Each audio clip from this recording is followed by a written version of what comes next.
You are listening to the Pencil and Paper Podcast Network. Visit pencilandpaperproductions.podbean.com to find more great podcasts. Welcome to the Palace of Megapixels. This is Super Mega Crash Brothers Turbo!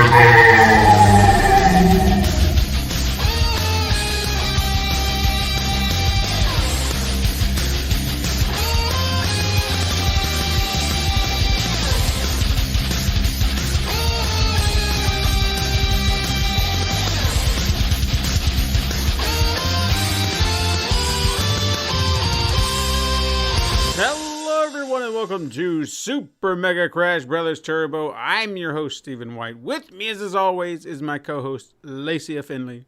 Happy Monday. Happy belated Father's Day to all the fathers out there from yesterday.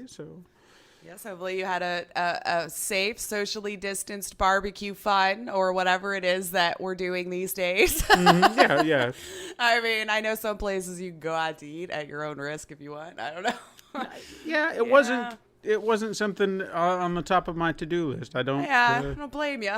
And I'll be honest with you, I think in years past, and I'm thinking, I don't think that's been at the top of my list of things to do ever, because I don't want to be around people on Father's Day. I want my day.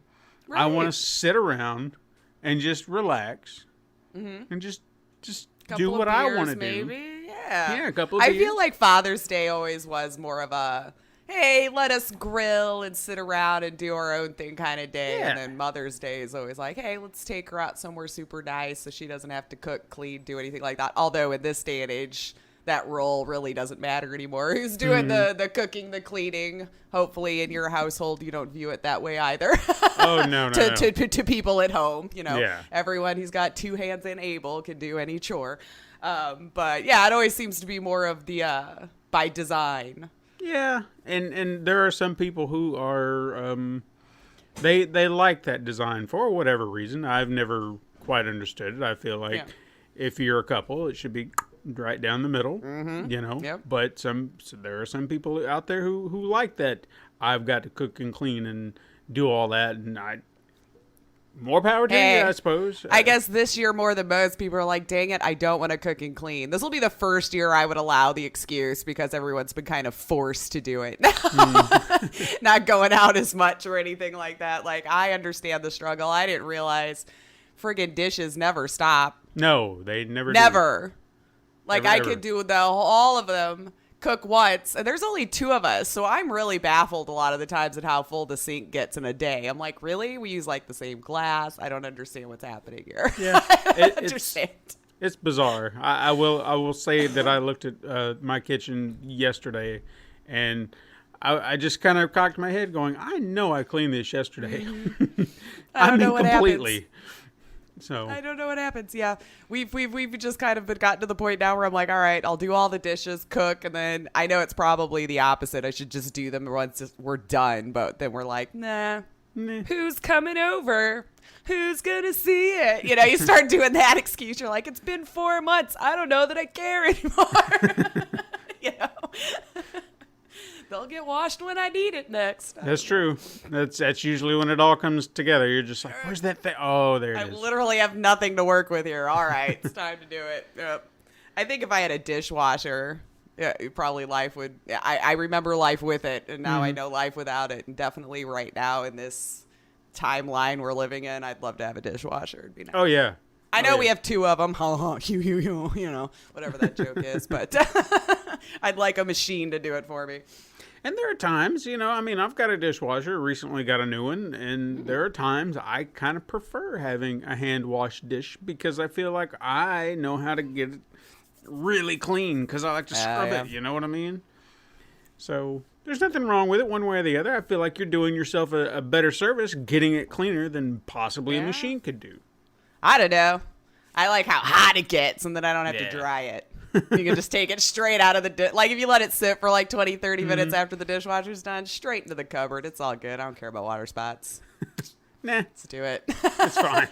The queen missed my invite this year, so I'm going to keep my water spots. So, since you haven't been washing dishes, what have you been playing? Or even a lot of dishes. Well, so this week I dove a little bit more into that itch.io bundle, itch.io bundle that they did.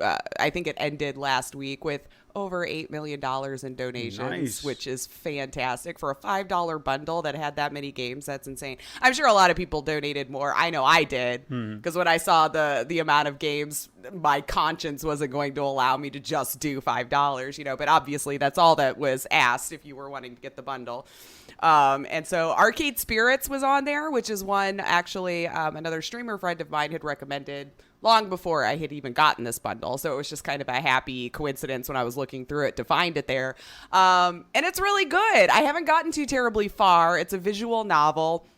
So I don't really want to talk about it too much because it looks like there's so many different branches already that it could go, just from you being able to set up your character, what your interests are, how you want your character to identify. So it's really a broad range that you could even get it started with. That, to me, the way it's starting to go can really change different stuff down the line. So I want to dive deeper into that because I've only did a couple of hours of it, pretty much to the point where you started to really get it set up, because it took me a minute to decide how I wanted this to look or that to look, or so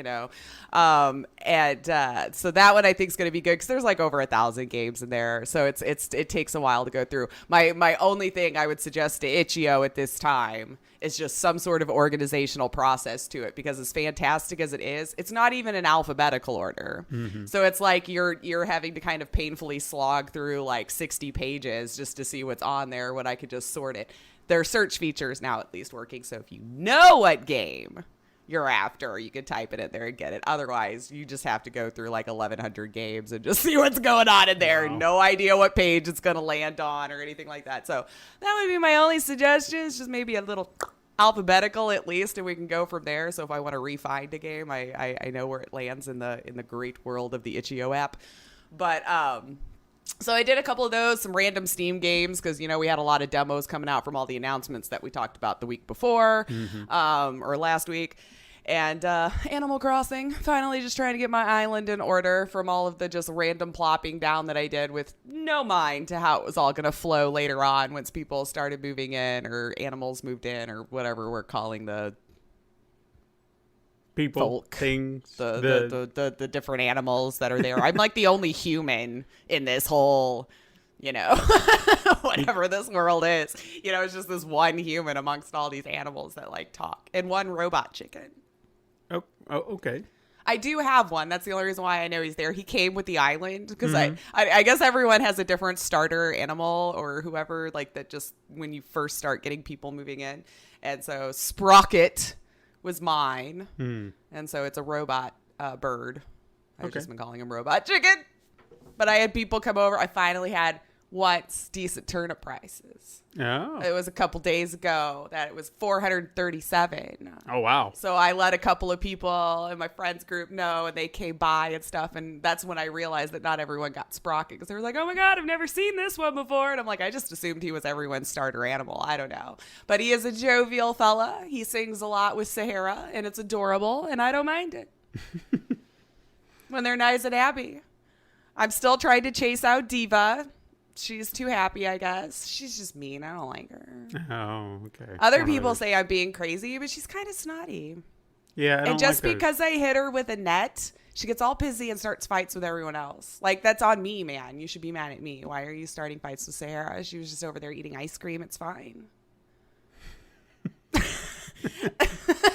Just say it. It's so rude. She gets all red in the face and smoke bubbles above her head, and and then Sahara's now all mad. And I'm like, now look at this. I beat one animal in the head with a net, and look at how that's a good moral of the story. Yeah, when you go out into the world and you're a jerk to someone, you could set their day off so bad that it's this chain effect that now you've caused all of these people to have a bad day. So very be true. nice. Yeah, very be true. Nice. Your own little moral of the story hidden within Animal Crossing. But that's about it. That's all I've dove into this week. How about you? I know we have one really, really good one. Oh, yes. Or big one, I guess I should say. Good or bad's yet to be determined. We'll find out later. But yeah, we'll talk about that one later. But speaking, you were talking about demos. You actually made me remember a demo that I had meant to play more of, but I did kind of touch on it just to get a sense of what was going on with it. But the Cyanide and Happiness for Apocalypse game put out a demo. I saw that. From the small amount of time that I spent on it, it seemed like it was the same demo we played at PAX. Now, I'm not going to swear to that, but it was... I didn't download it, so I can't confirm. Yeah, but it was set within the high school, that right in the hallway. Everything seemed very, very familiar, so I was like, oh, so this is probably what we played, years ago. So I'm not saying that they haven't fixed things, added things, or whatnot. I just... Initially, that was my first thought. I was like, oh, this is what we played. Mm-hmm. So I think that's what kind of made me say, well, I'll get back to it a little bit later. Because I was just trying to decide whether or not I wanted to spend the time on it at that moment or come back to it. And seeing as how it was something familiar, I was just like, I'll get back to it. So, and spent a lot of time on it. But Saints Row 3 was what I was playing prior to the other day, before the other one. And game, it's starting to become a love-hate relationship because still not working well, eh? They've patched things, but I don't feel like they've patched everything properly. It's just like, how can you... This is an old game with a new coat of paint, and you're still screwing up. What is... It looks like they spent too much time making it look pretty. Yeah. And it's like they went back to an old build of the game where all these old problems are resurfacing now. Like the trophy thing, I found out was an old problem. Oh, wow. I didn't know that. But yeah. I guess it was patched before I got around to it. But there was this... I kept having this glitch where I felt like it was a glitch. It's like every time I turn around, something would screw up, or I would die, or someone else would die. And it was just... I don't know what was going on.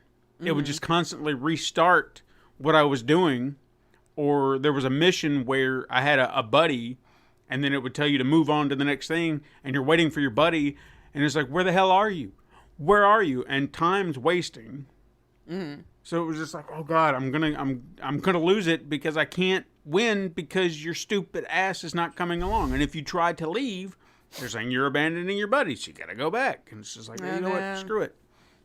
So, yeah, I had these moments where it was just frustratingly, I just want to play the game. I want to enjoy it. Sure. And I don't want to have these crappy little glitches where things just randomly happen and then I have to restart. Kind of seems like a small ask to just have the game work. Yeah.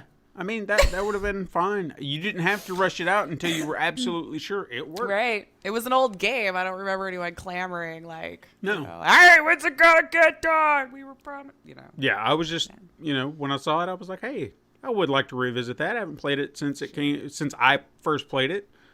I'll play it again.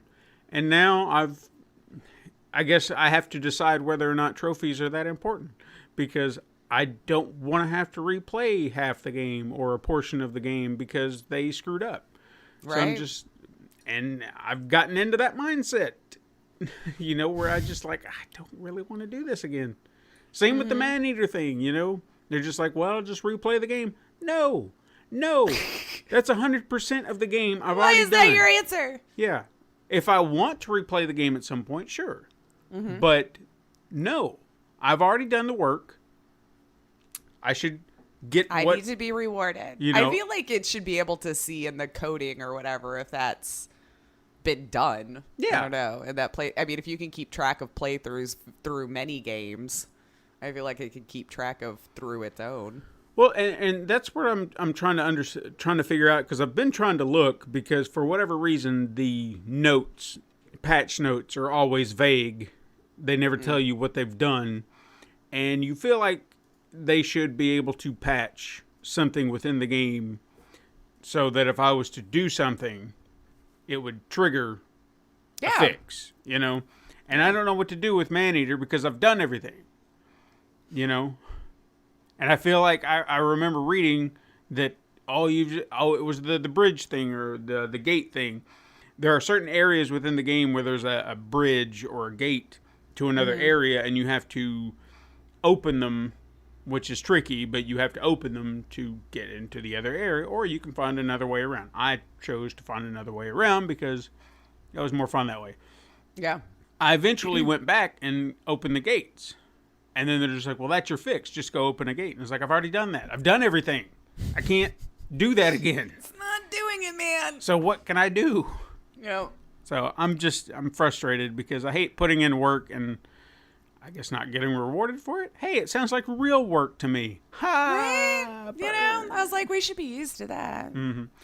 Anyway, but yeah, I've also played something else which you probably already know about if you're here because you saw it on the icon. But probably the thumbnail. We like playing this little game with our audience. Yeah. What is it? What is it? We have no idea. But we'll talk about that later. So yeah, I'll hand it off to you. All right. We do have a little bit of news. It wasn't like a fully packed, but a lot of more game announcements. So at least there's that. I do have one bit of COVID news up at the top, which probably everyone's already seen the sea of yellow on their Twitter. But in case you haven't, it appears Cyberpunk 2077 is delayed again. I don't even know if this belongs in what news anymore, but November now is what they're saying, so we can wait and see. I mean, it was kind of the same, I guess, sentiment as last time. Like, they just want to have the time they need to make sure it's polished and finished, even though could have sworn last time they said it was done. We were just going to polish, and I remember them saying it's going to happen September. Now, look, I'm on the same thing. Make it good. As they always say, a bad game is bad forever, but a delayed game can be good, or will be good. So right. Just, do that. I just think it was hilarious because of the promise. Like, it's done. September's it. But if you're not crunching your employees, I actually appreciate that more. So right now we're looking at November. We'll see. We'll see what happens. But they did announce, though, that a later upgrade to Cyberpunk 27 for the next-gen consoles will be available for free. This is what they're saying, and it'll also be backwards compatible. So if you can't wait and you want to buy it on the PS4, they're saying it'll work on PS5, or you can get the upgrade. Or if you get it on PC, you just get it on PC. So you'll be fine, I think, either way there. There you go. So at least there's that. So they're like, even if you have to wait, you'll be able to essentially buy it once and have it for both, is the way they made it sound in the tweet. So there you go. But in other news, Summerfest was focused on EA this last week. Personally, a little underwhelming, but let's go through a few of the things that they have here. It seemed like a lot of it was work in progress kind of stuff, which is, it is what it is. It would be nice if they got their volume on track, though. I do have to say, that's the one thing that's been kind of funny through this whole thing. Jeff, sweetheart, your volume's good, and then those videos blow my eardrums out. Like, there's got to be a balance we can find there now after a couple of times of doing this, because the whole time I'm watching, I'm listening to Jeff. I've got it turned up. They'll play a trailer, and I'm, like, rushing to turn it back down because, like, everything is so loud. So let's just, like, about 20% maybe. Let's knock it down there. But let's see. Apex Legends, they announced, will be coming to Switch this fall. All cross-play across all platforms. So that was one of the announcements they had during their Summerfest news. The Sims is coming to Steam, which should have been a given, I guess, since we knew now that, EA is coming to Steam, which they, again, reiterated during this, Steam games, or EA games coming to Steam. And they did have a lovely little video that they showed about, the inclusivity of the Sims community.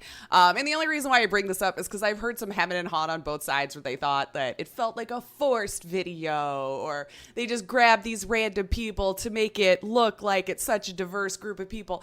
From somebody who's played The Sims through its entire existence, I don't think that was a reach. I really don't. Like, I mean, you can count people for their acting ability or this, that, or the other. Some people maybe not as comfortable in front of a camera if this is the first time they were doing something like this and all of that. And yeah, maybe some things had been implemented what we would consider too late, but the inclusivity of the game is there.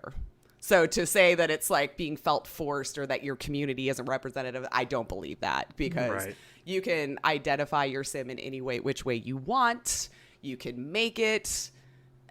You can make your character to present however you want also. Feminine presenting masculine clothes, masculine presenting feminine clothes. You could be transgender. You can be, you know, gay, lesbian. It doesn't matter. So I believe that video was sincere in showing off the actual representation of the Sims community. So that's the only reason why I wanted to bring that up, is like, I know EA gets a lot of hate for a lot of things, but knowing the Sims, yeah, I absolutely believe that. So give them a break, man. At least the actors and stuff, that if we call them actors or whatever that was in that video, I believe it. Leave them alone. I've played the game for over 20 years now. That's how it is. They did show off some of their originals, so indies that came aboard for EA. Very brief blips. The only one of real mention was Joseph Fares. I hope I'm saying his name right. The one who did like A Brothers, Tale of Two Cities, and A Way Out. It has done some movies and stuff, and had like a little interview with him about making movies versus making games and all this kind of stuff. So he did go on to talk about a new game called It Takes Two, which is he's describing as like just this crazy platformer that's going to blow your mind. He's such a potty mouth. I love him. It was just like so fun to watch that, and just him getting bleeped left and right because he was so excited talking about his game. So he's done some unique multiplayer games in the past, so I'm already quite interested to see. So it wasn't a lot. Like, we didn't see a whole lot of a lot of these indie games, but supposedly this one will be coming our way 2021 sometime. So to me, so Skate 4 is happening, which was a big deal to people. And it looks pretty good if you were into that sort of game. That was another big takeaway. And of course, all the upgraded sports ball games that'll be coming our way soon. So we saw like a little brief blip of what I imagine is like the Madden or FIFA, you know, American football for Madden, and then FIFA. Which those do look good. I have to give them credit. Like, the graphics, you know, for the people and everything look really well. Even if they're starting to look too real that it looks fake almost, you know, like if that even makes sense, that, you know, is the sweat really that on your face? I don't know, but it is what it is. But let's just say the biggest takeaway was Star Wars Squadrons. That seems to be the one thing that most people were extremely excited about. And it seemed like I've heard, you know, a lot of people legitimately excited. Again, I'm not the audience for most Star Wars games, but I know people out there are crazy fans. And when I hear them excited, that leads me to believe they're doing something right? So it looks like it's going to be a multiplayer game. The game's story is set after Return of the Jedi, and the story will alternate between two pilots who are flying for New Republic's Vanguard Squadron and the Empire's Titan Squadron. So it supports up to 10 players, and it puts two groups of pilots against each other. And supposedly no microtransactions, but it's EA, so I don't believe you. So it'll probably be a surprise mechanic or something later on. But I have to put that in there. They say there's going to be no microtransactions. So I don't know. Did you watch that one? Are you excited? I did. I guess considering it's still EA is where my expectations get tempered. I want to be excited for Star Wars, but as long as they are involved, I'm always going to be hesitant. And I want to enjoy this game. I want to be excited for this game because one of my all-time favorite Star Wars games was a series called Rogue Squadron. Okay. And it came out, I think the very first one came out on the N64, and then the subsequent sequels came out on the GameCube. And you were an X-Wing pilot. You know, you get to play as either Luke Skywalker or Wedge Antilles and go through either known events within the Star Wars history, and then these side missions kind of building up to from point A to point B and so on and so forth. And I always loved it. It was like part 2, I think, was the pinnacle of it. The graphics were great. Controls were great. You felt like you were an X-Wing fighter. Everything was great about it. And then you had all these different ships you could pilot.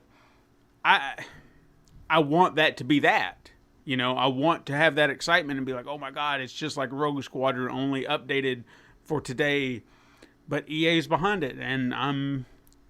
Well, at least they have one good one, at least to the fandom, you know, with the last one that came out, so maybe And that one I've still been kind of hesitant to play. I've heard. Oh, yeah? But I guess I'm waiting for a cheap discount before I spend the money on it, because I don't know. I think it was it this month?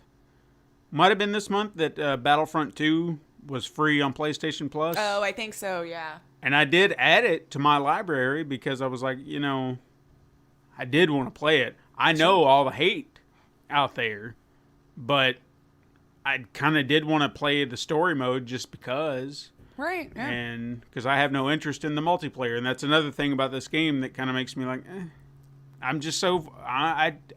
That's fair. Multiplayer's not for me. Yeah, that's fair. I guess if I had a better group of friends to play multiplayer with... And that's a tall ask for, I don't know, I guess at least 4 other friends, and then you're playing against another team. I don't know. Some people, I don't know. It's like 4 people, that's a lot of people to ask it. And I hate that it's like that, but I mean, there are just so many garbage players out there who want to do nothing more than cheat. And I'm not dealing with that. I want to play a game. I want to have fun. If I could play with a group of friends and have fun playing it, then we're going to have no problems. But I know that we're going to get a garbage human being in there in a room and try to cheat and ruin it for everybody. Who does ruin it, yeah. Yeah. So I want to be excited, but at the moment, my expectations are very low. And that's fair. That's fair. They'll have to earn a lot of that back for some people, I mean, I think taking it off of Origin is a good start because, oh my God, not having to use Origin would be a blessing. Or they could have just fixed Origin all this time, but what do I know? Either way. Anyway. It's only been like 6 years since you forced us to always use Origin, but let's see. Guerrilla had a collective also last week. They had a little bit to show, just a few things that I thought of note, maybe to briefly announce. Baldur's Gate 3, which will have early access in August, so if that's something you were interested in. Disco Elysium will be on Epic Games Store, which I was kind of surprised it wasn't already, but West of Dead will hit stores on June 18th. So if that was one you were excited for, that's actually just happened. Math in my head. Dwarf Fortress will be on Steam. So there's a couple of them there that looks like if you were waiting for stuff to come to Steam, that seems like the big takeaway from a lot this week. You want to play your games all on Steam? We're moving everything to Steam. Horizon got a few more looks and screenshots and another little trailer and stuff to look at there. Paradox Insider had a showcase in partnership with Guerrilla Collective, showing off some more Vampire 2 trailer, which was kind of like the one we had seen, just a little extended, but focusing on a damsel who will be a character in the game. You could probably catch a VOD on Twitch if you want to see all of this stuff, because this is exactly where I ended up finding it. If that is something you want to watch all the way through.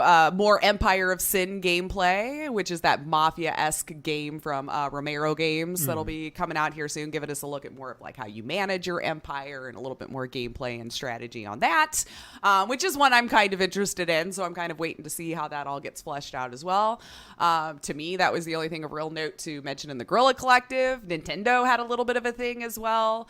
But there wasn't like a lot to that. It seemed like it was kind of like a last minute, none of us knew it was going to happen kind of thing. And then they tweeted like, hey, in a few hours. And we're like, oh, sweet. Again, confirming the ARMS character for Smash Brothers. I feel like we're always talking about it. It's in there. Do people, we got this. We're good. But it seemed like the big takeaway was Pokémon Snap. Woo! So Pokemon fans rejoiced. It appears to be a game where you take pictures or snaps of the Pokemon. Pokemon was a little after me, guys, so I never did hop on the Pokemon train. But reading through the articles, I guess you could travel to unknown islands with beautiful scenery like lush jungles and sandy beaches, and the pictures you take will be used for your very own Pokemon photo decks. But now obviously heavily updated from the 99 version that was on N64 to now being on the Switch.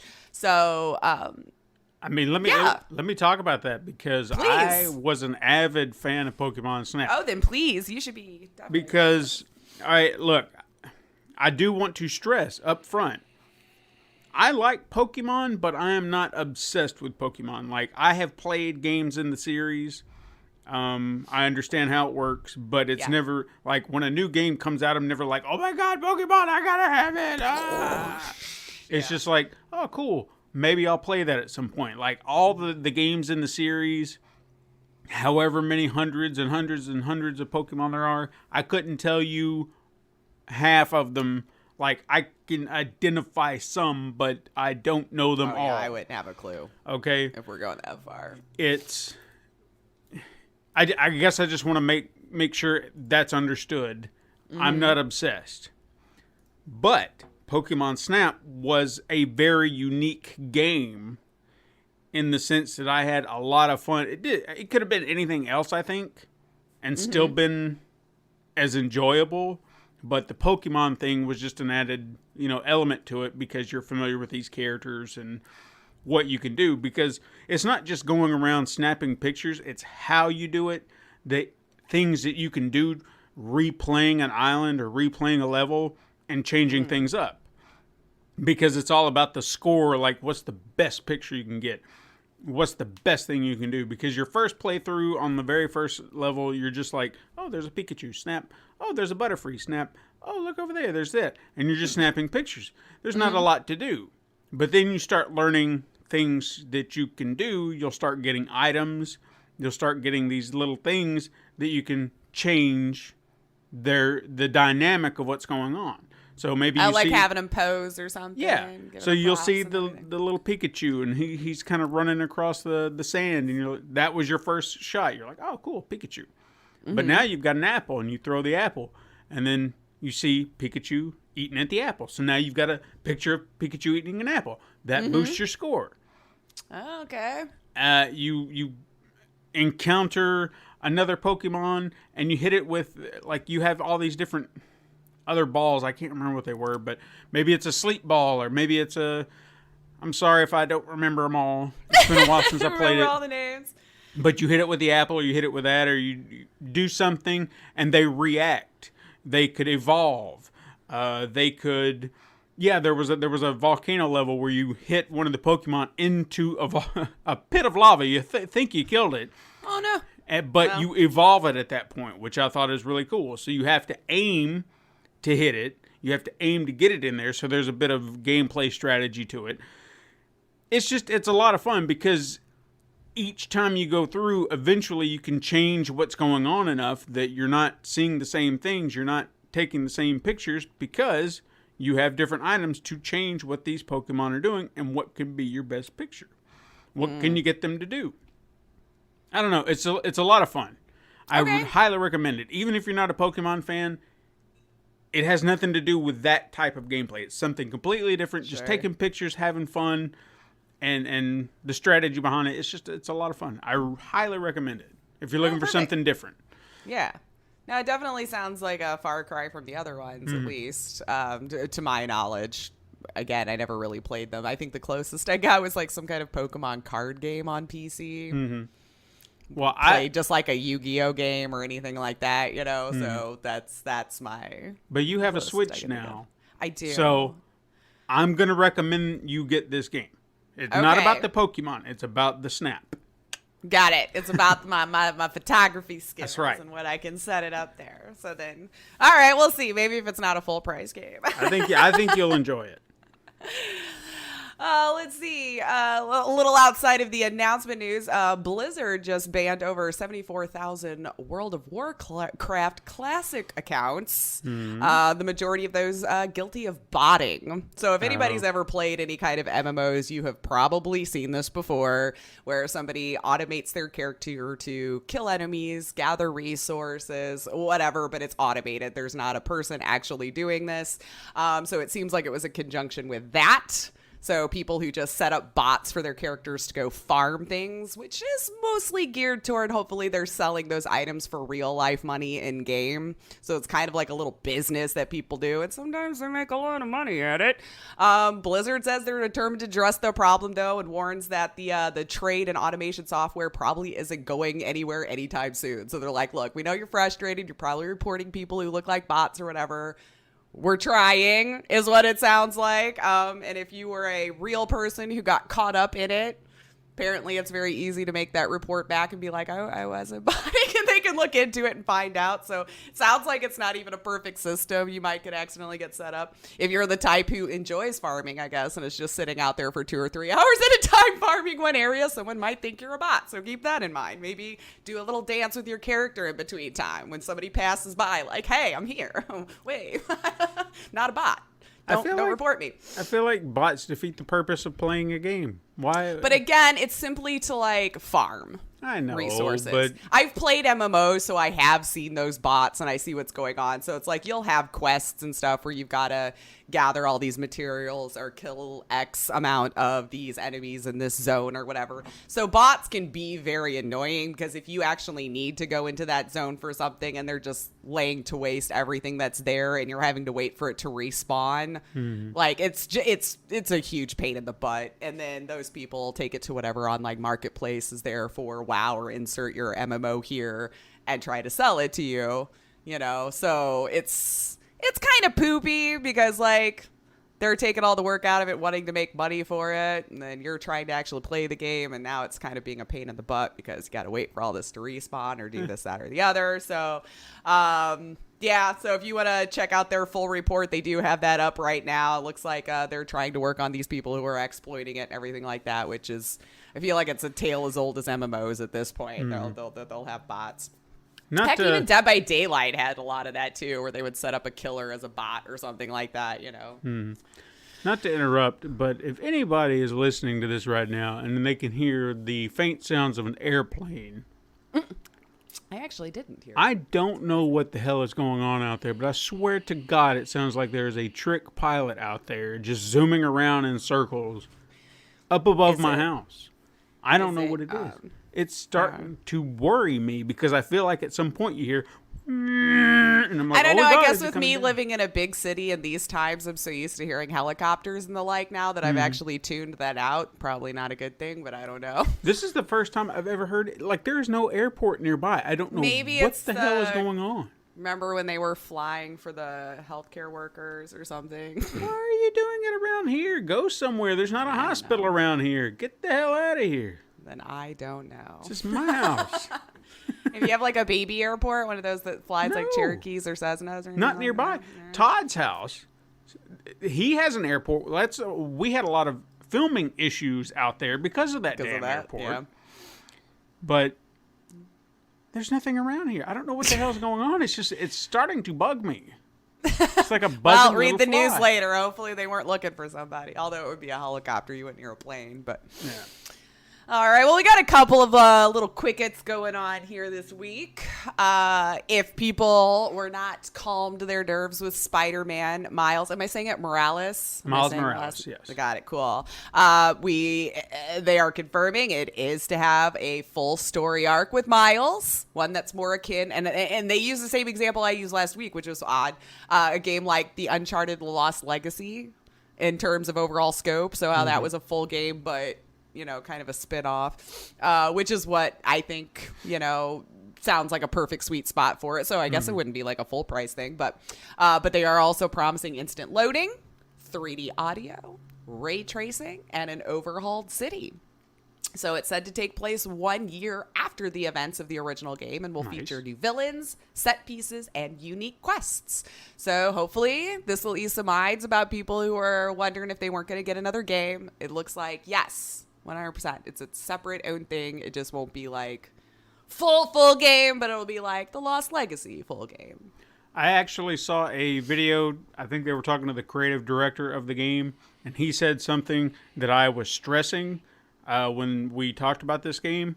Miles is going to have his own moves, the way he swings, the way he operates, and I was like, I didn't even need to say anything. You guys know. They're on it. They know what they want. Yeah. Or if nothing else, that's what the devs wanted, and it just like they're fans, so it made sense. So I was really happy to hear that they were already there. They just like, yeah, of course. We're not just gonna skin swap it, and I don't mean that racially. Right? No, like I got you. Like, well, that's what we say every time they get rebooted, right? They just slap on a new paint or whatever, and push it out there. Now it looks like they built this game. Exactly. So that's cool. So congratulations to those who are excited about it. You know, I am. I really am. Yeah, I mean, it looks like it's going to be a lot of fun. I never played a lot of the Spider-Man games, but they do look like a ton of fun. And the hubs, I'm sure, will be very excited now that knows it's a standalone thing too. Stadia is having a Connect of their own on July 14th, taking a look at some games coming to their platform later this year. My God, I hope they have some games to talk about. Lol. I don't know. Maybe. Maybe. But so there you go. July 14th. They're going to be doing their own. Crash Bandicoot 4 might have been leaked. But from all the leaks, it looks to be confirmed, if I'm being honest with you, from the same people who did the Spyro remakes. So, hey, here you go. If this is throwback to your childhood you wanted, I mean, I don't see how you could put all of this together and just call it a leak at this point. It looks pretty damn confirmed to me. But, you know, take it for what it is. It is still saying leaks. The Video Game Hall of Fame updated and added 4 new games. Among it, the 4 that were added, which kind of made me laugh, but I mean, it is what it is. Bejeweled, Centipede, King's Quest, and Minecraft. Okay. So those were the 4 added this year. Centipede, I can understand. That's an older game. It was a... I guess groundbreaker. Sure. I mean, unique for what it was. You know, yeah. Knight's Quest. King's Or Quest. King's Quest. I don't know why I said Knight. Same era, I think, right? No, is this? Are we talking like the original? Well, it's the older ones, yeah. So, yeah. Like, because Bejeweled, though, I think is like 90s or something like that, though. I can see where that would fit in there. And I guess you got to give it to Minecraft. I mean, they have been around a while, man. So it's played a lot. It's a big deal. I guess I get understand. I get it. Whether I'm like, that's not a game I've ever played, but I get it. It's a big deal. I mean, how many different games have kind of modeled its behavior after it too, if you think about it. There's a lot of them kind of like that now. Steam Summer Sale is supposedly confirmed for June 25th to start, so get your wallets ready. Valve hasn't confirmed this, but the source I got it from is good, and it kind of adds up to the math from, you know, when they normally do this sort of thing. And my last little quickie, Fortnite Season 3 Chapter 2 is here. Woo! Yay! Per usual, the landscape changes, and now the area has been flooded. And now you have new AI enemies called Marauders. Good luck, have fun. We'll see how you guys enjoy that. Yeah. Apparently, they always do something pretty big and different. I mean, again, we got to give it to them. They always do those big events well. This obviously wasn't as big as their Blackout event, you know, which... Sorry, I don't play the game, but that was still pretty awesome. Yeah. What they did there. I do have a truth or trash for you, though. Okay. Yeah, so obviously the rumor mills are always freaking working. I think in quarantine now more than ever. But rumors this week revealed that the Xbox Series X will also have a counterpart Xbox, kind of like what we saw with the PS5, where it has an optical drive version and one that does not, a discless version. So one would assume the I can't even say the word now. Discless. It started to sound bad there. Would be a bit more economical, one would assume. So with that, Steven, Microsoft will be revealing a discless option as well for the Xbox Series X.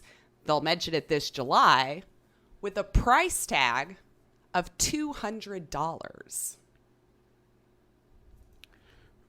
Absolutely not.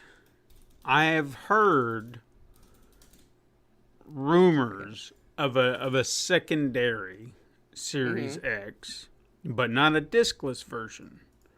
Okay. But even the other floating around rumors that I heard still make no sense.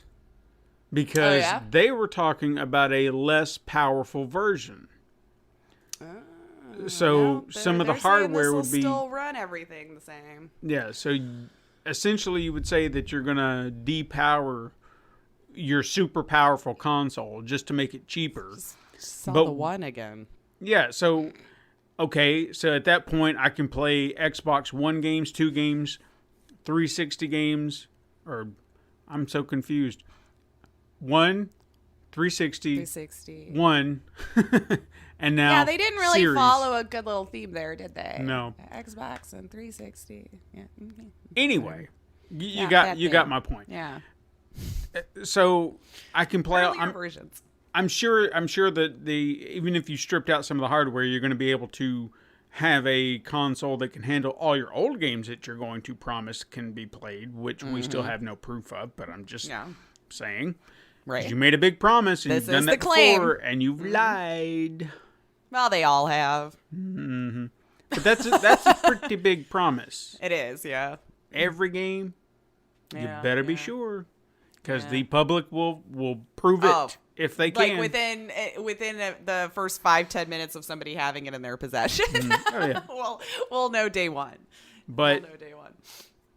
Even that sounds stupid, because what if someone pushed their game pushed it to the graphical capabilities and hardware capabilities that this thing can, and pushed it to its limits? If you got the depowered one, you're not going to be able to play that game. Yeah. Well, in this rumor, it was just saying the price difference, that it was still going to be the same power of the Xbox Series X. Who knows, man? I feel like it's going to come down to who's going to outprice each other really at this point. Because they're probably, each of them are like, I'll wait till the last possible minute. I don't want to give the other side that info yet. But who knows? But is it worth losing all your, profit from that? That's something we've discussed for a while, though, too. Because, if they were two price, let's just say even the PlayStation 5, both of them. I mean, they're almost identical. Yeah, save some specs here or there. And then what each side promises they'll do. But if you're pricing it accordingly, we've talked about this, you might have to take a loss, because it might be too expensive, especially during COVID, when they might have, I don't know this for a fact, but they might have even had to pay more for the parts that they were needing to build said systems. So they might have to, and then try to make it up in services and games. But let's see, some people might have FU money at the end of the year. I'm not sure. In the States, maybe as much, but we'll see when we get there. You know what I'm saying? Right. Hopefully by then, but be alert, but keep it in mind.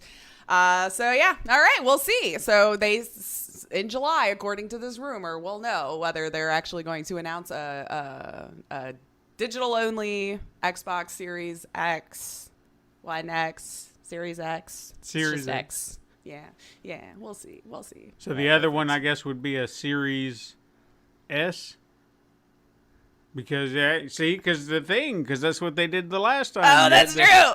So it'd be Xbox Series Well, S. you can't have a Slim, though. Isn't the S for Slim? Because, it's big boy. That's true. So That's it would big be boy. Xbox Series ND. T for thick. I don't know. Their naming is stupid. I don't know. Yeah, the series makes sense. They just probably got on, the series too late. But from heretofore, don't confuse us anymore, because I'm not. so confused. I could see so many kids getting the wrong system in December. Is all I'm gonna say. You're all getting your one again and have no idea why. So make sure you tell them the refrigerator one, mom and dad, or person, caregiver, whoever you are. Don't let it look like this. It needs to look like, this. And then the distinguishing feature.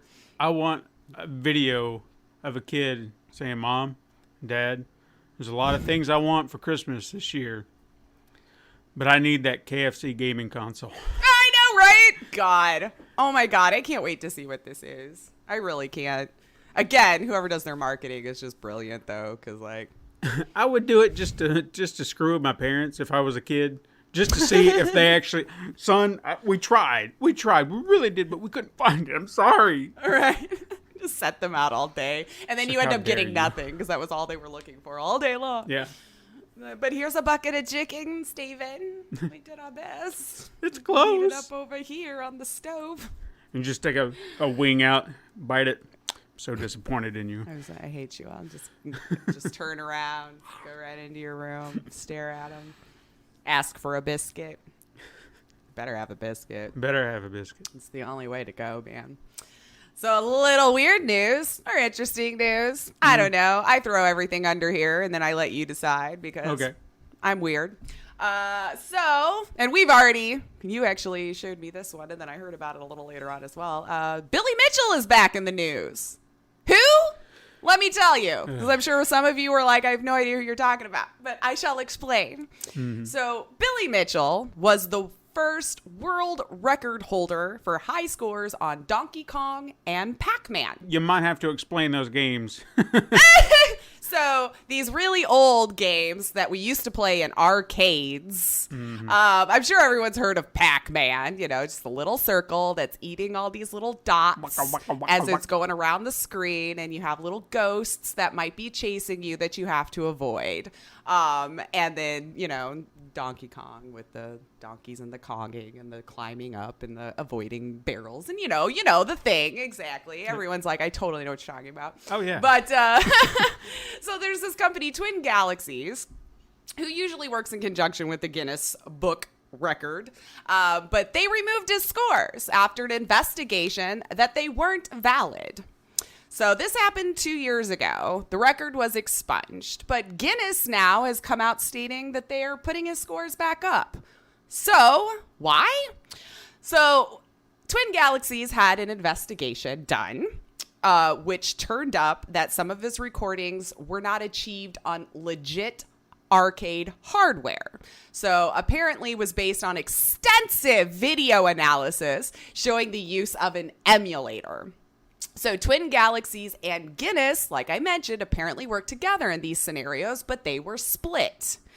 So Twin Galaxies is not changing their stance, it seems. Good. A little kerfuffle between them and the Guinness World Records. But Guinness is now saying that they are recognizing Mitchell is the first player to get a perfect Pac-Man score of 3,333,360 points in 1999.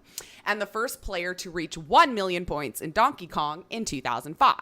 So according to Guinness, they thoroughly looked through the video evidence and new eyewitness testimony, and then added in some expert analysis and hardware verification.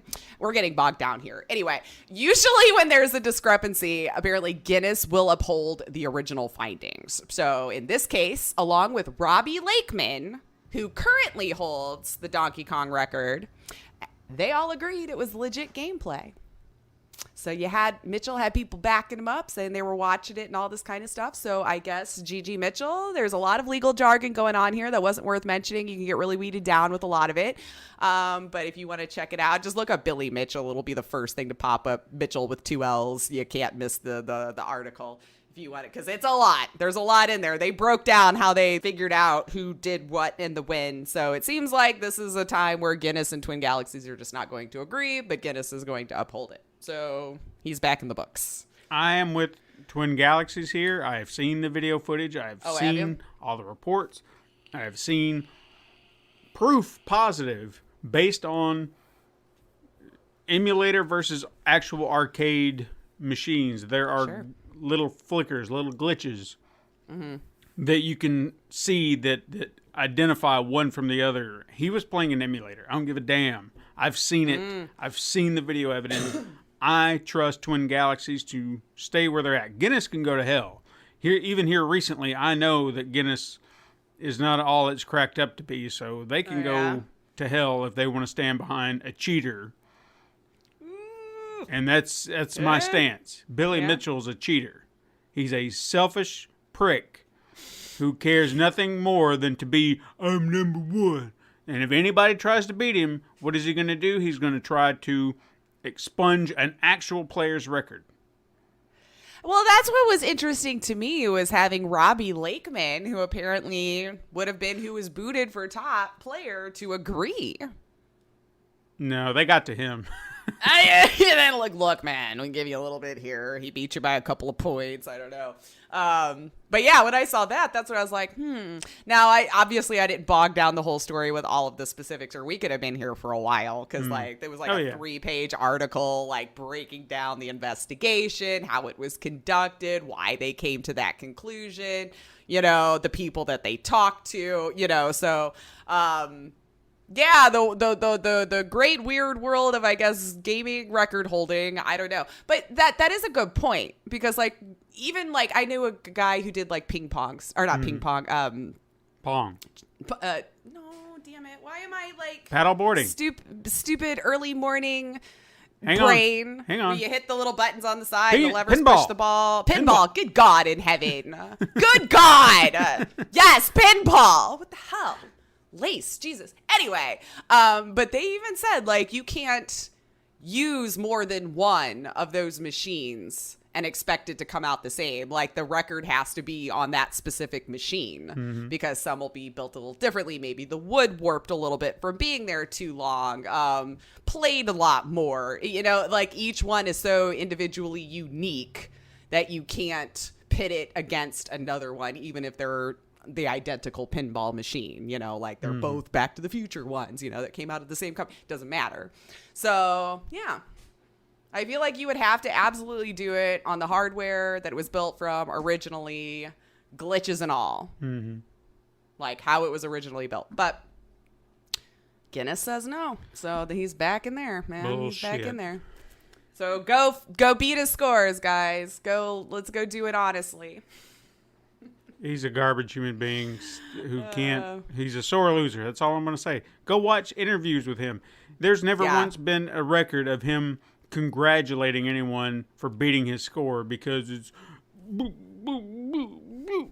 He's just a pouty little baby. It just means you got to keep playing, yo. You want to stay on top. You got to keep sharp. Got to keep doing it. People are coming for it, man. Or you cheat. Like Billy Mitchell. Or you do that, I guess. And then just ask Guinness. Don't ask anyone else. Don't stop for anything else. All right. Well, I admit, we'll just move on to the headliner after this. I wanted to give you plenty of time to actually discuss, because it seems like there's I don't know if you're going to address some other rumors and other reviews and stuff that you have seen and compare it to yours here, but Steven's got us a nice review of The Last of Us 2, since he's had the opportunity to play it over the weekend, I should say. Well, I'll be honest with you. I really didn't do a lot of research as far as other people's scores, because the first thing that I started hearing in headlines was masterpiece. And then on the other end of it, I'd see this is garbage.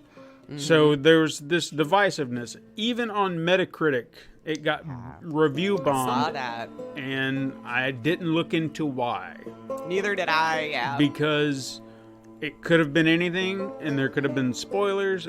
And that was the key thing for me, is I did not want this game to be spoiled. And I have stated, maybe not here, but I know I've said this time and time again, spoilers, I understand that there's a culture behind it now, and unfortunately, I don't know why, but yeah. Some people think that it's ridiculous. Why are you worried about spoilers? I guess the best way that I can describe it is, if you know something's about to happen, and you get to that point in a movie or a game or anything that you're doing, and you have that moment taken from you of sheer shock, that you did not know that was going to happen, it ruins what could be memorable for you. It's almost like the shock creates It's like opening a gift at Christmas that you have no idea what it was, and when you opened it, it's like, oh my God, this is so cool. Like, remember what it felt like as a kid to be surprised by something that was, you know? Exactly. There are just so many things that go into that. I love that feeling. Okay? Agreed. One of the last times that I really tried to stay free of spoilers was Avengers Endgame. And this, I'm not spoiling anything at this point. If you haven't seen it by now, you didn't care to see it to begin with. But I had no idea what to expect. So everything in that movie was a genuine shock. But there was a scene in the movie, Captain America holds Thor's hammer. I should have seen this coming, but I did not. I was not expecting it, even as the scene was playing out before you actually saw it. I was not expecting it. Mm-hmm. So then when I visually saw it, I screamed with joy. Yeah. I mean, if the rest of the theater wasn't in on it with me, I would have looked like a crazy person. Because I shouted, yeah! Uh-huh. But luckily, there were plenty of other people just as excited. Yeah, yeah. And it was fantastic. Mm-hmm. That feeling. Like, oh my God, I didn't know I wanted this, and there it is. It's like, oh, yes! Mm-hmm. But same can be said that works in the opposite direction. Because The Last of Us 2 isn't exactly the happiest of happy stories. No, The Last of Us was not necessarily the happiest. I'd be crying in the first 20 minutes on the first one, bawling like a freaking baby, dude. And it was interesting that the emotion that can be conveyed, it can be brought out by not having something taken from you. You know, that you get to experience those things in the moment. Yeah. Because when someone tells you something, hey, this happens, it's gone. So you're expecting it. You're waiting for it. The shock is not there, and it just fizzles out. Mm-hmm. So that's why me personally, I want to experience these things fresh. Same. Luckily, I got that.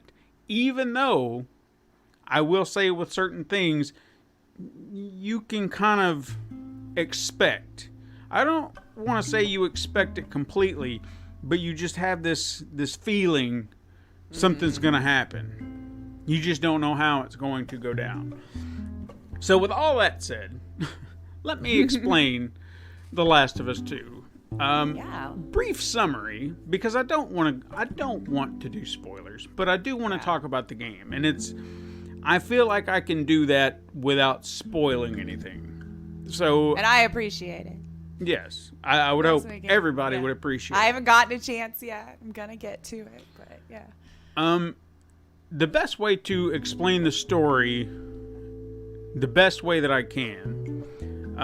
One thing I was really excited to see is that we actually do pick up almost, I'd say a little, like maybe a few weeks right after the end of the first one. Okay. And we see Joel talking to his brother Tommy about what happened and how they are kind of dealing with it. Now, I feel like this is an important scene within the game. I don't know how yet. And I will say that up front, I have not beaten this game. It was just, the time frame, even if I had an extra day, it was not going to happen. Yeah. Okay. But I also feel like that keeps me from spoiling certain things. It's true, yeah. So I can tell you what I know and keep those spoilers out. But again, I feel like I've got enough of a grasp on what this game is thus far. Yeah. But anyway, you see them talking. We get reacquainted with Joel and Ellie. Then we jump ahead into the future. Future, I mean 4 years later to where we are now. Mm-hmm. And the narrative, the way they're telling this story, I feel like it's going to be done through, I don't want to say completely through flashbacks, but we jumped ahead to 4 years later. We're kind of on track with where we are now. But other things within the story, we kind of come back to. So she'll have a moment, she'll have a memory, and we just kind of roll back to something. Something happened the night before what happened here. Okay. That we haven't gotten a lot of clarity on. And I feel like it is connected to, do you remember the trailer, one of the early trailers? It was like a dance scene. Yeah. Ellie and Dina, I think it's her name.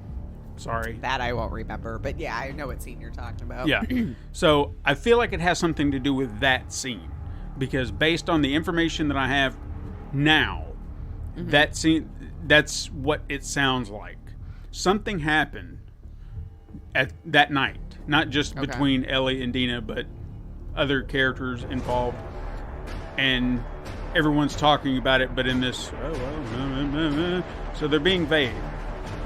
I'm interested to see what that is, because I know we're going to come back to it, because that's what we've been doing in this game. Cleverly, anytime we do a flashback, it's almost like a training montage with a good story, because they introduce a new skill or a new that's good. thing. So it's not just sitting there watching a cutscene, like you're getting to participate in it. Right. No, they're just like, hey, do you want to, like the last one that I did, you're going hunting with Tommy, and he's just like, hey, you want to try out my rifle? I've not had a hunting rifle the entire time I've been playing, and now I've got a rifle. So it's showing you the mechanics of how you're going to use this rifle. There was another one where you got to swim. I don't remember swimming in the original Last of Us. I don't either. So they added that mechanic, and there was a big deal with the swimming. But then when you encounter it present day, it's not as detailed and intense as that, but it's there. And you're just like, instinctively, you're like, oh yeah, I got to swim. And then you remember your controls, and they just kind of incorporated into the sequence. And I was like, well, that's pretty smart. Mm-hmm. You know, so now we're getting to play around with different elements to the story, and we're also getting tutorials. So it was very interesting. Nice, yeah. But story-wise, where we're going, and I know I keep derailing, but it works with the flow. Get over it. And the 4 years later, as we all know, you get to play as Ellie. Ellie is actually tracking Tommy, Joel's brother, to Seattle, which we've seen as the backdrop of the game. Mm-hmm. He is seeking out a new threat to their settlement. They seem a lot like the Fireflies, but they're called the WLF, or World Liberation Front, or even Wolves. Oh, I see. WLF. I see what they did there. But what's interesting, and I'd say this is, I don't want to say this is big spoiler. Teeny weeny. Do I need to take out my earbuds? No. Teeny weeny, because I don't know what it is. But as we're tracking these guys, there also seems to be another threat. I don't know what it is, but there seems to be another threat. Or they're creating that feeling very well. So that's about as clean as I can keep the story spoiler free. Yeah. So there you have it. I need to just go grab it up, man. You do, because I debated on it that last week, and I was just like, you know what? I do want to play this. So what about the game is good? Well, let's start with the graphics. If you've seen the graphics, they look so much better in real time, not in a video, especially if you have a 4K TV where you can You're one of those lucky people. If you can get that UHD 4K color resolution, whatever. I'm not going to say it won't look great on another TV, but I guess I'm just saying that if you I don't even have the PlayStation Pro, so I'm not even sure if all of that is afforded to me anyway. But I'm not going to say that it won't look good either way, because it does.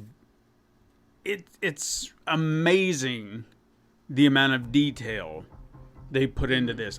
It makes me wonder why other games who are trying to achieve this status cannot do this. Like, are you just not putting the time and effort into it like they did to make it look like this? And I guess I also should say, from the accusations we've heard, there could be reasons as to why it looks so good. But, I would also say that's a testament more to the programmers than the bosses, because the programmers should be applauded. They're still doing it. Yeah, they're the ones doing the actual work. Yeah, because they have made some of the best looking graphics I've ever seen in a game. It feels so alive. Mm-hmm. Every element to it. It feels so real, textured, and alive. Like this could be a real place. I know Seattle is a real place, but in this world, it just seems so real. Mm-hmm. Every little building, every little detail, just it's. I feel like you could spend hours upon hours just running around checking stuff out. Pardon me. But and you'd never get tired of it, you know what I mean? Mm-hmm. Even running through the city, seeing all these different businesses, because that was another fun part of it, was the exploration of the game. I would say is a little bit more open world than the original, but it still kind of has a very linear feel. Like, you still are going to go in one direction. You're still going to go from point A to point B, but they give you a little bit more freedom to explore, especially when you get to Seattle. I spent hours just running down the streets, checking at, stores, any open windows, anything, just to see if I could get in there, just to see if I can find anything. Sometimes I could find nothing. Sometimes I could stumble upon a new gun or a bomb or something that I didn't have previously. And it just encouraged me to keep exploring. Yeah. Because there's no telling what I could find. I could find a clicker nest. Who knows? Who knows? But it was always fun. And it never felt like a chore.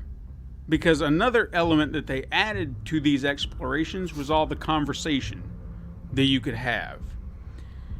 Because if you were just going from here to there, and nothing was being said, nothing was being done, I could see it kind of getting a little tedious.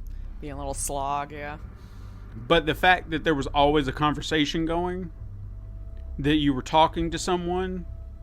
Kind of like how in Red Dead, when you're on your horse with a group, Yeah. they're having their own little, I felt like I was going to miss out on moments and conversations that, had I just gone to point A to point B, I would have missed out on these sweet little moments, these touching little moments. Because there was even a sequence, and I even thought about this after the fact. When you get to Seattle, you're trying to search for some gas to start up a generator or something like that. So you got to go here, and you have a map. That's another thing too. It's not like a very detailed map, but it's a map, and it kind of marks little things that you find. So kind of give you an idea of where you're at, so you're not going to get too lost. I should have gotten some water. I should have known this. But I went into a music store and found a guitar.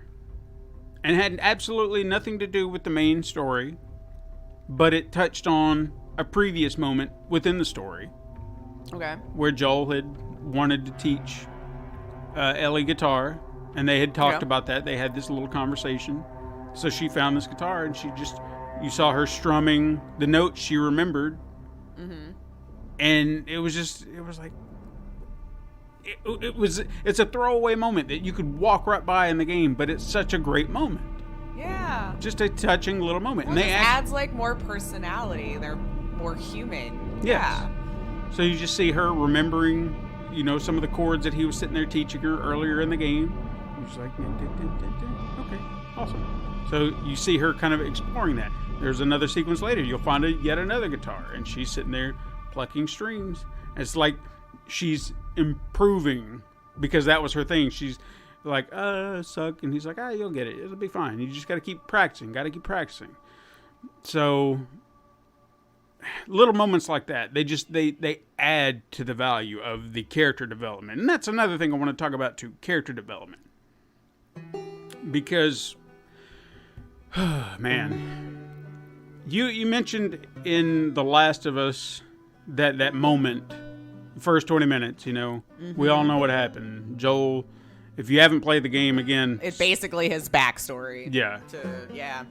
He lost his daughter Sarah because of the pandemic, or I shouldn't call it a pandemic. Outbreak. Whatever it is in their world, yeah.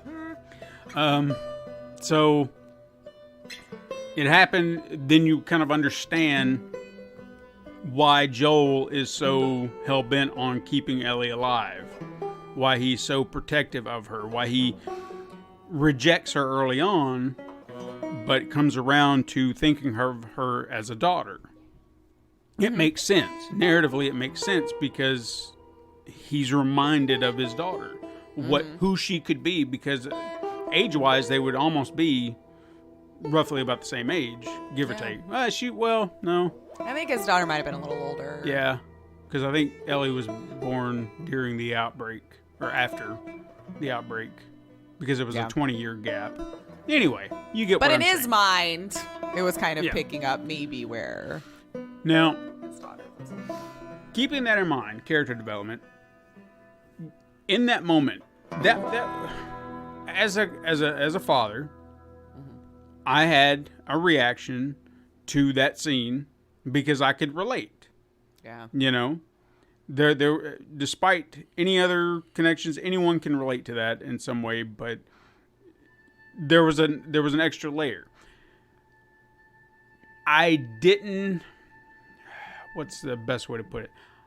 It's not like it didn't give me the feels, but I didn't react like weeping, crying. Oh my God, I can't believe this. Yeah. But I felt it. You know, Yeah. like maybe a little misty-eyed. I felt that, and I was just like, God, you know, I don't want to go through that. You know, I can't imagine what he's going through, and I don't want to go through that because I can. It's just rough because I've got my own daughters. This game did to me what no game has ever done. It made me cry Oh man. because of character development. Because with character development, you form connections, bonds to characters. You get to know them so that when something happens, it affects you. And that's why I'm so adamant about character development. You want people to feel something for your characters, then help people understand who they are. Help them attach to them. Don't just, oh, he's that guy or she's that person, and oh, look at that. You've got to do more. You've got to do your homework. You've really got to put in the work and effort for people to give a damn about your characters. And clearly, they did just that. Because I could not expect the reaction I had. I did not expect it. I expected something to happen at some point because narratively, there always felt like there was a looming cloud. You know what I mean? Which was really interesting. And I don't know if that was like expectations on my part, but I had this feeling, nagging feelings, like something's gonna happen here soon. I don't know what it is, but something's gonna happen here soon, and I'm waiting for that shoe to drop. And then when it does, I react. It wasn't initially crying because I think there was that stages. Because I was like, why? Yeah. And then you just get there. You get there. Yeah. And it was just amazing because I've never with a video game. There are games that have made. Not even the first one? No. Wow. There were moments in there that it choked me up a little bit. Like Dude, I bawled in Detroit Become Human. Maybe I'm just emotional. I don't know. Well, no, I mean, I feel like it was whatever that moment, those moments meant. I feel like there's always been that disconnect. But for whatever reason, I feel like they really, really made me feel for these characters. All these characters. So I get them. I understand them. I relate to them in some way that if something should happen to a character, I feel it. I feel for the person who's experiencing the other side of it. And it was bizarre. Because I've gotten choked up. Yeah. I admit. But never like that. Never a tear rolling down my face going, oh my God, I can't believe what So I better get a lot of chocolate ready is what you're saying. You might want to. Chocolate.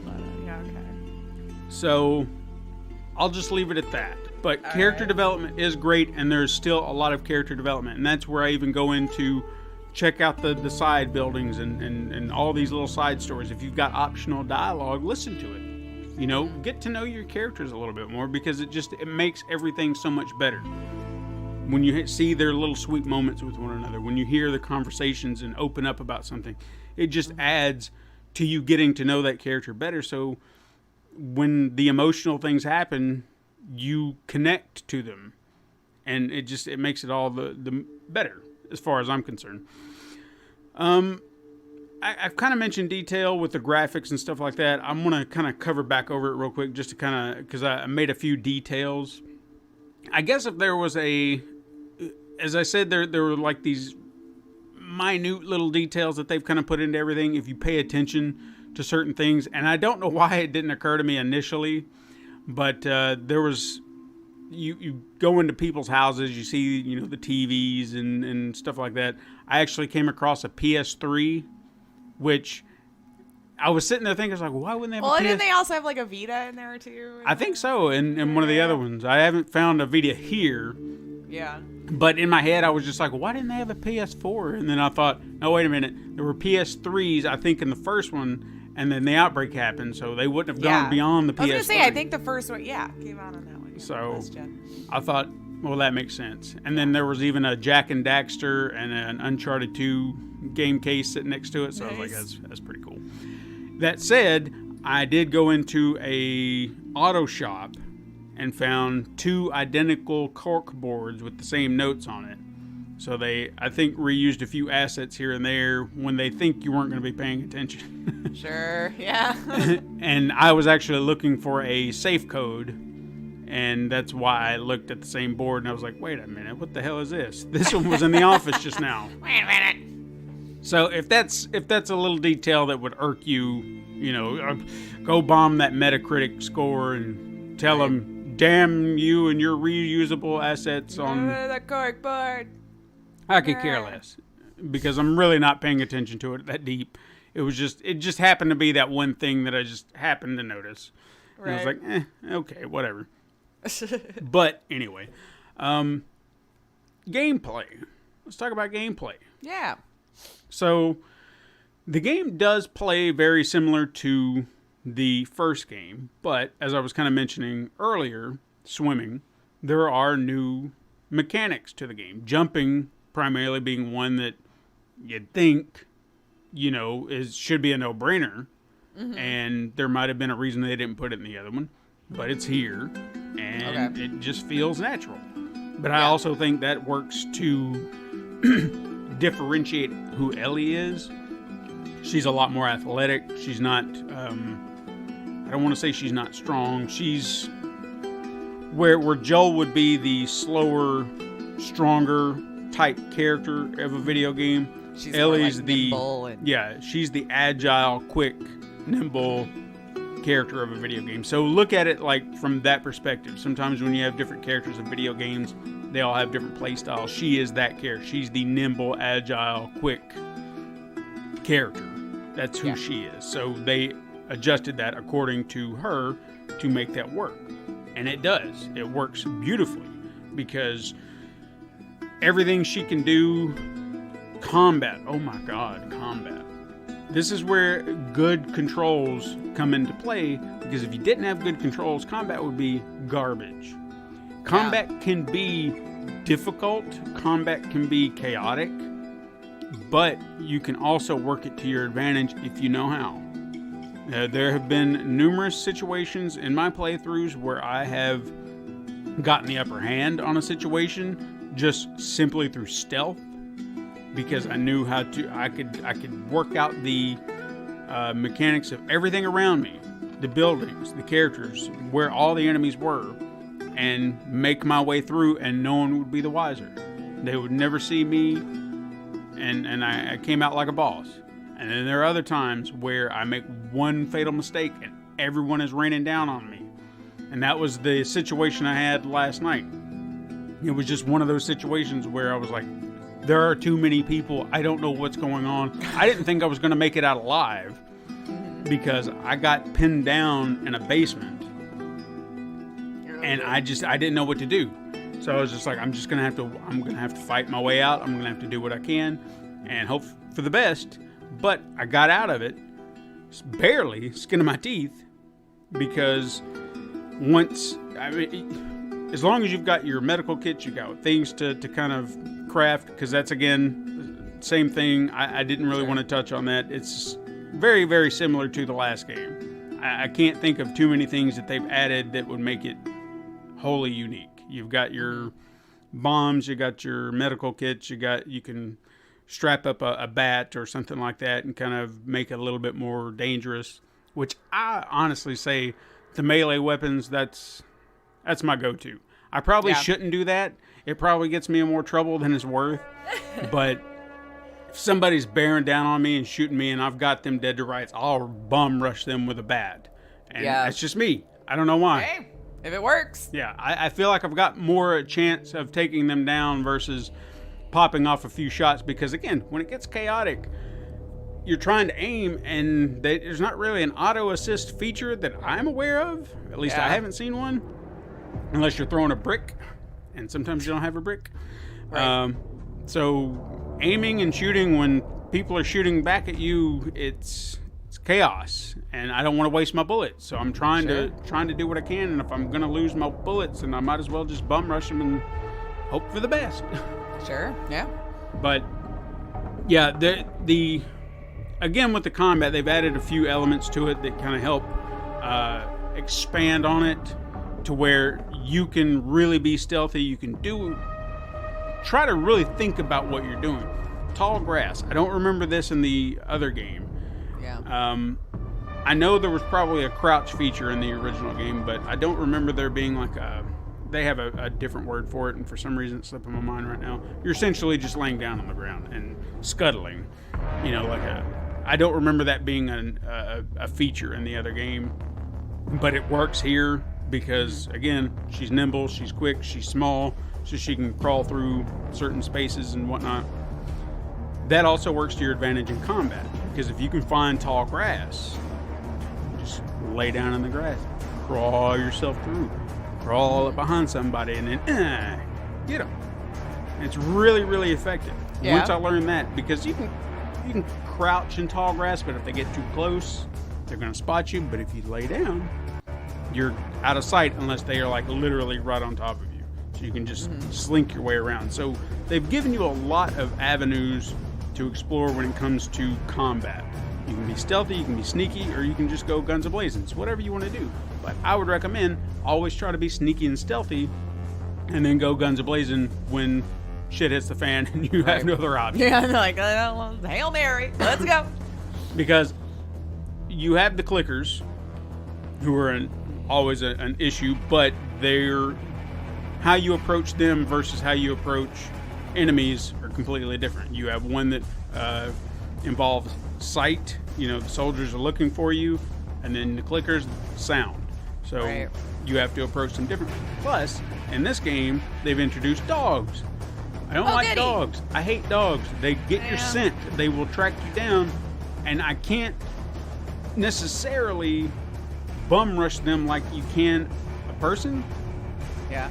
Like, I have to be very, very precise when I go after a dog, because every time I have tried to go after a dog, they usually wind up right on top of me, and I died several times because of a damn dog. And I don't want to... They're like my bane in video games, too. Yeah. They're usually quick, fast, shorter than where I'm looking. So it's like they're just there. And you're like, damn it. And shooting them is a pain. I feel like to effectively get a dog out of the way, I had to see it from a distance and peck it off. And that wasn't always easy. So dogs, I don't know what other things are in store for me later on in the game. Sure. There was a new clicker, which, again, I heard the name several times. I committed it to memory last night, and now it's gone. Well, But it's a version... not. I'm sure you've seen it in the trailers where it kind of does the spraying acid spores or whatever. They call it something, starts with an S, I'm pretty sure. Almost positive. Anyway, I've encountered them. They seem... I guess I could avoid them, but, if you can take it down, why not? They're gross. Get rid of them. Yeah, they're a disgusting creature that just... They're just a carrier. Yeah, I don't Gotta want... get rid of them. I don't want them around me. But what I will say, because I had to tell the story, because this was one of my finest moments in the game, and it was just out of thinking on my toes. Okay, there was a sequence in the game where we were being chased by the WLF. wolves. Haha. So we're being chased. We make our way down into these tunnels, and eventually we're down in the subway tunnel. And what do you think's down there? Clickers. So we're hearing all these WLF people like, come on, they're down here, go. And they're throwing up flares everywhere. We're just kind of hunched over, like looking around going, I don't know what to do. And then I start seeing, like I was trying to ease my way through, sneaking around, trying to stay out of their eyesight. And then suddenly I'm alerted to a clicker to my left. And I was like, okay. Shit. So I start looking around, because you have kind of like Joel's sense in the other game. It's kind of like a listening sense where you can kind of get an idea of where things are. And then I noticed that there were a few other clickers along with the WLF, and I was like, son of a bitch. There are people with guns. There are people with there are clickers. One's going to trigger the other. If we trigger them, clickers are going to go ape shit. I didn't know what to do, so I sit there and thought for a moment, and then I looked in my inventory, and I saw that I was holding a glass bottle. And then I thought, you know what? I chucked the glass bottle. Of course, the soldier's like, huh? What was that? Also, the clickers came rushing after the bottle. That's what I was thinking. Yeah. And then suddenly, holy shit, there's clickers! Bah, bah, bah, bah, bah, bah. And the clickers came out of everywhere. Oh, nice. And devoured the WLF. I didn't have to fight them once. Nice. I had to take on walk on by, nothing to see here, nothing to see. I mean, I had to encounter a clicker or two, but I was able to sneak up on them because they weren't listening to me. They were distracted, yeah. So that was like a proud moment for me, because I was like, oh yeah. Because I thought at least I would have to deal with some of them, or maybe they would kill them all, and I would still have to deal with it. No. The clickers took care of them, and I was like, all right. Nice. So that was a wonderful moment for me. I was really proud. I want another moment like that later on in the game, but it's yet to happen. What else can I talk about? The music. Let's talk about the music. We've got a great score by whose name... I should have wrote these names down. It's like I'm rubbing off on you. I have to write names down. I'll never remember people's names to save my life anymore. I apologize for not remembering his name, but he's the guy who composed the original score. Okay. I do feel like that there were some additional score beats from a secondary composer, because we have a lot of those. Gustavo Santaolalla? That sounds wrong, but okay. I don't know how to say it. That's what popped up when I was like, who did the Last of Us soundtrack? Yeah, so we'll say that guy. Thanks to Lace's perfect. I could never pronounce anybody's names either, so here we go. That's right. The score is very guitar heavy, where we have the guitar picks, very subtle hints here and there. But I will say, and I think this is where the secondary composer comes into play, the intense scene, like I would mention that I had to go through last night. When it gets intense, it gets intense. Like you feel the intensity in the air. Just, oh my God! You're just like, I don't. You feel it. You know, the music helps accompany that. Same when the calm, cool, collected moments, sweet moments, touching moments. It's accompanied by these softer, dulcet tones, guitar picks and whatnot. And I feel like that was a given. I don't feel if we shifted away from that, it would feel disconnected in a way, because the game itself is, I mean, it's literally an extension of the last game.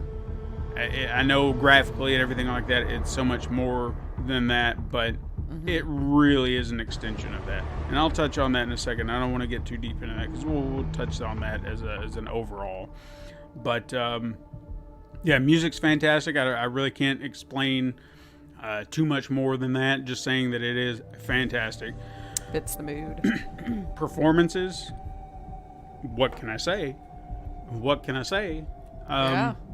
With kind of going back to the character development thing, without that, these performances, you've got to, they work in tandem. You know, you can develop a character all day long, but if you don't have a great performer backing it up, it's going to be, it's going to fall flat. but you've got great performers. The people that I've really kind of interacted with, trying to remember what actors. Obviously, we've got Ashley Johnson as Ellie. She's an actress. I don't know if you remember her or not, but I remember seeing her when she was a child actress, and it never occurred to me that she would be who she is now. You know what I mean?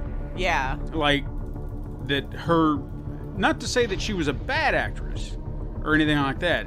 It's just seeing where she's gone from child actor to now, because she always used to be kind of like that one kid in a movie that was, you know. Yeah, I was trying to remember one off the top of my head because I know I had seen her before. Go ahead. I was like just looking up. Yeah, so I was like, if there one stands out to me, that would be. And not to I guess go off too far, but I remember the one movie that I can remember her in as a kid was 9 Months with Hugh Grant, and that was one of the very first ones that I ever saw her in, and I was just like, you know, she was kind of like this obnoxious little kid, you know. It was just always just kind of weird, and I you know dismissed her, but I saw her years later, grown up, in something else, and man, oh man, I'm just gonna say that it caught me off guard. Growing Pains. Oh, that was the one I was trying to think of. I was like, was it Growing Pains or Family Ties? Like, I had them in my head mixed up, and I didn't want to say which one, but Growing Pains. Yes, she was the last Seaver. Chrissy Seaver. That's right. There we are. Holy crap, I forgot about that. That was the one I was like, that's the one I remembered her from, believe it or not, and it's like her second credit ever on here. So it was like way early on for her. That's right. From 90 to 92. But she's evolved as a great actress, and I feel like this game, even the original Last of Us, why is she not doing more film? I don't know if that's not her forte. Could be a personal choice. Yeah. Could be. But I was looking. It looks like she's worked a lot though. Her most recently critical role. It looks like a lot on TV. Blind Spot. Okay. So Teen Titans. Perhaps I'm just not seeing her work. Right. I feel like a lot of them start doing like a lot of indie stuff, and then where it's like, wow, they have been working a lot. We just haven't been paying attention. Yeah. So she's fantastic. Her performance really shines. The emotional depth that they give to Ellie, she gives to Ellie, I should say. Again, without a powerful actor backing it up to give those performances is fantastic. Absolutely. And I guess I'll go ahead and touch on this too, because there was a scene in the game that touched on the facial features, going back to graphics. I know we've talked about that recently, where facial features really work on that. This game proves how far they've really come. I know that there have been other games that have really done that, but if you didn't have those little cues, because even just little things in a facial feature, a twitch, a smirk or something like that, just the little things make all the difference in something, you know? Absolutely. And how they've gotten it to be so good, so meticulous with every little detail. It's amazing, because they feel so alive. They don't feel like generated characters. I'm not saying that they've reached a graphical point where they feel like they look 100% real, but that goes into the character development, the facial features, the facial cues that we all see in everyday life. They're read right there. You can see it in their face. You hear what they're saying. You get what they're saying just from a facial feature. And it's amazing. Just little things that I noticed, you know. Which wouldn't have been possible 10 years ago, No. 15 years ago. It was like we just basically threw a face on it, and that was it. He had eyes, nose, and a mouth. That's all you're getting. So they may move. for everything, those little things add to the performance, because now you're getting to see the performance of the actress or the actor. You know, it's coming through right there. But again, Ashley Johnson, she's not the only person in the game. Obviously, Troy Baker came back as Joel. Yeah. He's still good. And it's funny because now that I've associated who Troy Baker is, because I think prior to this game, or to the first game, I knew his voice. Because again, he's the guy in Saints Row 3. He's my character. Well, I mean, he's such a great voice actor. Like, yeah. You'd probably be surprised how often you've heard him and just never even thought about it because he knows how to change his voice so well and still emote. Yeah. The way that, he's just freaking really good. Like, I would have never, I guess, going back to the original game, Saints Row 3, he's the voice of my character, and he's the voice of Joel. And I played those games fairly close. Funny enough, how about that? Remastered in this. Right. It's coming back full circle. It's amazing. I never associated the two. You know what I mean? I knew his voice from that game that I was playing, and then I heard this voice over here, but I never associated the two. Now I hear Troy Baker coming out of Joel. I know that voice, but there is more of a performance in there. You hear how he kind of puts in his text and voice and stuff like that. So when you hear him say certain things, I'm like, yeah, okay, I get it. So I'm not trying to dismiss his performance. I just mean that I've listened retro replay. Right, really like I've heard it enough now. Yeah, yeah, a face and a name to where it's just like, oh yeah, that's Troy. Anyway, no, he's good. Laura Bailey is in the game, and I'll be honest with you, I don't know who she plays right offhand. So if you want to, since I still have it open, since you still have it open. Laura Bailey, Abby. Okay. I can't go into Abby details right now, but okay. I will say that early in the game, you do get to play as Abby briefly. Okay. So, and there's a reason for that. It kind of introducing her character, but I can't go into great details about Abby right now. But fair enough. I will say that she is a character you get to play early on, just as they're kind of telling the story. It was really interesting how they did that, because I was curious as to why they were bouncing around from character to character, because at the beginning of the game you start playing as Joel, almost like they're kind of easing you back into things, and then you shift to Ellie, then you go to Abby, and then you go back to Ellie, and it's like they're just kind of bouncing you around at first until they get you on track. So it was an interesting choice to allow you to play different characters as the story was progressing. Okay. Where was that? Oh, yeah. So, she plays Abby. So far, from what I've seen of her, that's really all I've seen of that character right now, was toward the beginning where you're getting to kind of play as her, so I haven't really encountered her since. So, I'm not saying... I guess I really can't judge her performance, but from what I saw, it was good prior to this, so I'm just going to say that. And then, if you've still got it open, I'm pretty sure... Shannon Woodward is Dina? Is that correct? Yes. Okay. Dina, she is the love interest girl friend. I say I'm trying to be because it's not like... Was that who we saw in the trailer? Yes. Yeah. Okay, there you go. The girl in the trailer. What we were led to believe. Yeah, because in the story, you'll see, and again, I don't want to touch on spoilers or anything like that. Not that a relationship is spoilers, but it's kind of the way the story plays out. It's not a definite thing, but it kind of is, and you just don't know. Yeah. So it's like they're trying to figure out where they are in the relationship, discovering themselves in this world as well. Yeah. Yeah. Which can lead to the character growth. But Shannon Woodward, I actually remembered her from a show that I watched years ago called Raising Hope. She was on that show. I've heard of it. That was the very first time I actually saw her, and I think she was even in Westworld recently. Mm-hmm. So Elsie Hughes. Yeah. As Elsie Hughes. So, I mean, she does a fantastic job as well, because having to play off of Ellie and that kind of relationship as well. I mean, that's important. So you need someone that can kind of hold their own, and she does fantastic. So nice, excellent. Performance is outstanding across the board. I haven't seen a bad one yet, but there's always the dog. I really don't know what more I can say about the game at this point. Yeah, because I'm sure everyone could sit there and say, well, all I'm doing is praising it and praising it and praising it, but I don't know what more I can do. I mean, if you want me to find something to complain about, you know what? There's a lag in texture every now and again. Ooh. something didn't look as clear and it had to get into focus a second or two after, it doesn't take me out of the game. Right. You know, the game, the world is so alive.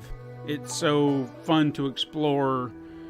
It's so intense that I just want to keep playing. I literally played it all of yesterday, except for a small break to have some lunch. There you go. At least you kept fed. Yeah. So, You know. I feel that this will be a game touted as one of the greatest games ever made. Oh, all right. Big claim. And I feel like it needs to go along with its predecessor. Mainly because the achievement of telling a story like this in such a way that it does not feel like a video game, but something that is a video game, but so much more. Mm-hmm. Because when the game started, we saw cutscenes, we saw narratives. We're getting to be reintroduced to these characters. I set my controller down because it wasn't like, oh, I'm bored. I was just like, where's this going? Mm-hmm. I want to watch. Yeah. I could have literally sat there for 30 minutes or more just to watch what's going on because I love these characters so much, and you're reintroducing me to these characters, and I just want to know what's going on. You know, Sure. I know where we left them. Where are we going now? What are we doing? I'm here. Tell me. Yeah. I was all in. And Perfect. there are not that many games that I am invested in a story. Not just emotionally, but just invested completely. You know, because I'm pretty sure we've mentioned in times past, you know, certain games with cutscenes and stuff like that, it can just go. Kingdom Hearts 3, I know I mentioned that. Cutscenes galore, and it's just like, God damn, come on, man. And it wasn't a matter of, I just want to get back to the gameplay, because I could say that with this game too. I just want to get back to the gameplay. Just give me back. No. The story is just not interesting enough for me to want to watch 30 minutes of cutscenes. Whereas this, yeah. I would I'm in. Well, you'll get a TV series That's soon, right. so there you go. And now I'm kind of excited for that. But well, however soon is in today's day. But yeah. But I was committed. I was there. I wanted to see what was happening. I wanted to see what was going on because I cared. hey, that's a good testament right there if it wants to keep you playing. But this is wonderful, gorgeous looking world, amazing gameplay, exemplary storytelling. This was a sequel that I didn't want. I was perfectly fine leaving. Oh, yeah, content with the story that was told. Absolutely. Because my biggest fear is the moment we dive back into this, we're going to tarnish what that ending meant.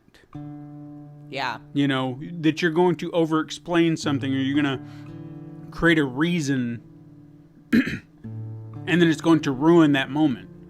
Because I think that's the biggest problem with sequels most of the time, is when there's something very important and you make a sequel, that one moment can get lost. Because you've over-explained something, or you tried to reason with it or something like that, versus just letting the audience have it.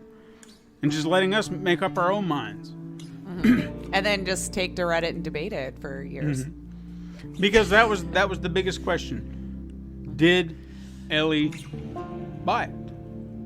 Was she convinced? Mm-hmm.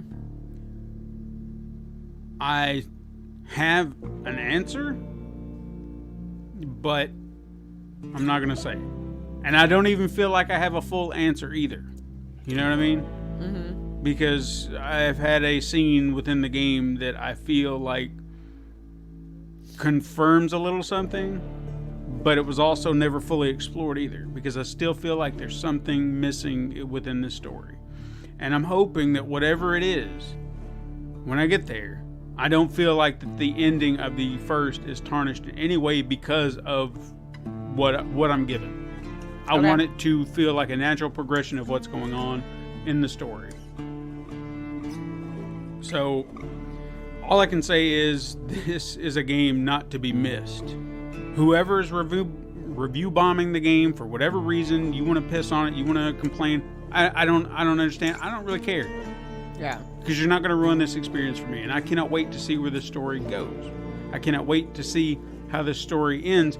Because when the story ends, I'm going to say yet again, I don't want another sequel. Because I feel like a third time, that gamble is going to be way too risky. Mm-hmm. Can you hit the trifecta? I don't know. But leave it. If you perfected yet again, leave it. Don't touch it. We can always tell new stories. Mm-hmm. So I feel like even with the scores that I've seen thus far, I can't imagine the game ends with a whimper. Because I feel like that would have, done a disservice to the entire story. Everything that I've seen thus far has been building on everything we've known of these characters prior. And I just, you've got to experience the game. You have to. Me telling you about it, it's just not going to warrant it. Even spoilering, it's not going to warrant it. You have to experience it for yourself.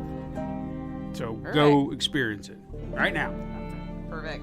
Just go play it. Don't worry about reviews. Make up your own mind. Mm-hmm. And yeah, sounds great. I know I want to play it, so hopefully I get around to it before the inevitable spoiler you just accidentally see on a Twitter or anything like that. Oh yeah, I'm sure. So, all right, well, perfect. Well, that's our show then. Thank you so much for that review. That's excellent. Thank so you. go play The Last of Us 2. If it was one you were even hemming and hawing about, sounds like just do it. You won't regret it. But that's our show. You can also hit us up sometime on Twitter at Super Mega Crash. Send us an email at supermegacrash@gmail.com. You can find us on Instagram to view the weekly icon art that Steven puts his time and love into. You can support the show by liking and leaving reviews on your preferred platform and even going to patreon.com/Pencil and Paper Productions to support the show. You can tell your friends to find us on Pencil and Paper Podcast Network or Super Mega Crash Brothers Turbo on Apple Podcasts, Podbean, Spotify, Google Play, Stitcher, iHeartRadio, Pandora, and even youtube.com/Pencil and Paper Productions. Thank you so much for listening. I'm Lacey Finley. And I am Stephen White. And you can join us again next time, Super Mega Crash siblings. But until then, game on.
This has been a Pencil and Paper Podcast Network production.